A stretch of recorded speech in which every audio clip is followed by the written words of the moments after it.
Hello and welcome to another episode of Hooks and Syndice. I'm Leila Kroka.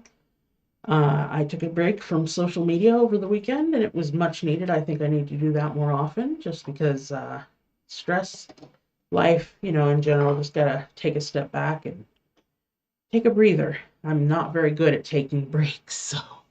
And in fact, my arms could attest to that lately. They've been shot because I've been knitting up a storm trying to finish up these socks for Grandma. I'll show you the socks. I think I've shown them before, but just in case, I should say sock because I'm still working on the first one. But as I've said to others, this is the first sock I've made for in adult sizes, rather. So the colors aren't anywhere going to do justice for them. Yeah, I think it was last week on Monday, but I've gotten quite a bit further since Monday, last Monday that is. There, now you can see I'm almost halfway down the front of the foot, so then it's just the toe that's left, and then I can start on the second sock. In the meantime, I painted a um, a nameplate, I guess is what it would be called, for Tommy's grandma, who, oops, there goes the bottle, is also my. Let's see if the camera cooperates. It does. Doesn't show the colors very well. It looks much better in person. But it's a scrap of wood from a bigger piece that we cut this out of.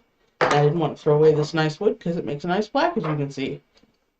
Excuse me. I painted the section of the Ringerike, which has the waterfalls that represent Hanafos, which is our hometown here.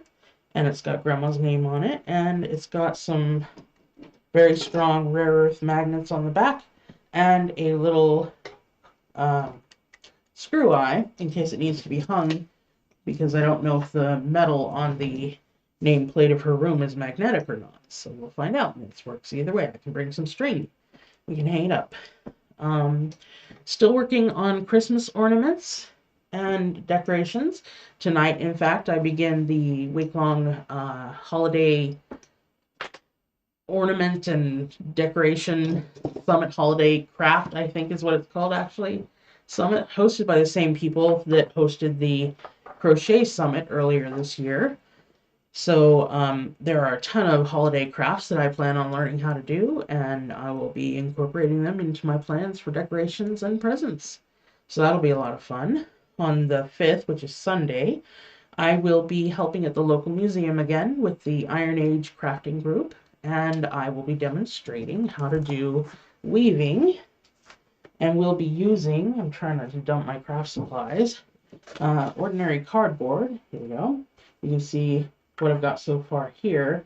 This will be a bag to hold the balls of yarn that I'm going to wind to give to children or, grown-ups if they want to try it. And there'll be smaller pieces of cardboard that are prepped and ready for them to weave their own little fabric that they can use for anything really, because this weaving is just good for anything. So I'll be teaching that outside the museum during the Christmas market that they'll be holding. I usually am a vendor, but when COVID hit, they didn't have it for the year or so. And this year they're having it again. And instead of being a vendor, I'm volunteering on behalf of the museum to hopefully recruit some more members of our Iron Age and keep the traditions alive. There will be someone demonstrating nålbinding, which is basically a very long flat needle that's used to do knitting. It's Nålbinding is nail binding. It doesn't quite translate to English, but it's basically knitting with one long flat needle instead of the two needles that people tend to knit with. And you can make clothing. There's one lady that was working on a sweater. And I imagine that had to take her a long time because you do it around your thumb. So if you can imagine doing that much with a sweater, that had to be, and she's had a few colors in it too. So it looks really good. So people will be learning how to do that. And of course, there will be other crafts that some of our members will be demonstrating, and hopefully we'll recruit some new members. Uh, Saturday, no, excuse me, Sunday, we had actually a meeting with just kind of a get together before the holiday season with the ladies, gentlemen too, from the Iron Age group, but it was the ladies that were sitting having coffee and crafting together. And then that afternoon really, Tommy hosted our bi-weekly D&D game in which we explored a temple, a lizard temple. Yeah. Well, first you talk your way into it. Yeah. We have a fast-talking guy who none of us really know much about, but he landed a job, sort of, looking for some quote-unquote stolen treasure, trying to recover that. And he talked his way into the lizard temple because we had the keys and they didn't know how to get in. We're like, hey, if you let us go in and recover these artifacts, you guys can have the whole temple. And they're like, yeah, but you want to take stuff. We're like, dude, fair trade. Come on. So it'll be interesting to see if we figure out all of the puzzles and things that are in the temple. We have the lieutenant and nephew of the lizard people's leader in our party for the temple dive. My character is a female dwarf comedian because she's a bard. Rather than being a musician, she is a comedian. And she's very sensitive about her beard. Don't talk about her beard. I think I've mentioned her before.